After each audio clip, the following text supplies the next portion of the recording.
வெறும் 10 ரூபாய் நீங்கள் எக்ஸ்ட்ரா செலவு பண்ண போதுங்க. க்ரீமியான டேஸ்டியான எக் கிரேவி வீட்லேயே செஞ்சிடலாம். வாங்க எப்படி செய்யறதுன்னு பார்க்கலாம். ஒரு கடாய் வச்சுட்டு எண்ணெய் ஊற்றிட்டு ஸ்பைசஸ் எல்லாம் ஆட் பண்ணிவிட்டு அதில் 1 டேபிள் ஸ்பூன் வந்து சோம்பு ஆட் பண்ணிக்கோங்க. அதுக்கப்புறமா கருவேப்பிலையும் நான் சின்ன வெங்காயமும் ஆட் பண்ணியிருக்கேன். நீங்கள் பெரிய வெங்காயமும் ஆட் பண்ணிக்கலாம். 2 தக்காளி நீளமாக கட் பண்ணி போட்டுக்கோங்க. சின்னதாகவும் கட் பண்ணி போட்டுக்கலாம்.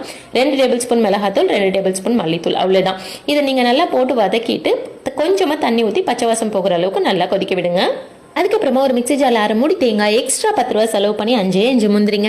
இதுதான் சீக்ரெட் இன்கிரீடியன்ட், கண்டிப்பாக ஆட் பண்ணிக்கோங்க. அதுக்கப்புறம் 1 டீஸ்பூன் சோம்பு, 1/2 டீஸ்பூன் மிளகு, 1/2 டீஸ்பூன் ஜீரகம், எக்ஸ்ட்ரா டிப் என்னன்னா 1/2 கைப்பிடி அளவுக்கு கொத்தமல்லி தலை, அதுக்கப்புறமா பூண்டும் இஞ்சியும் ஆட் பண்ணி நல்லா அரைச்சி எடுத்துக்கோங்க. நீங்கள் கொத்தமல்லி தலையையும் முந்திரியும் ஸ்கிப் பண்ணீங்க அப்படின்னா நீங்கள் கண்டிப்பாக அந்த க்ரீமி டெக்ஸ்சர் கொண்டு வரவே முடியாது.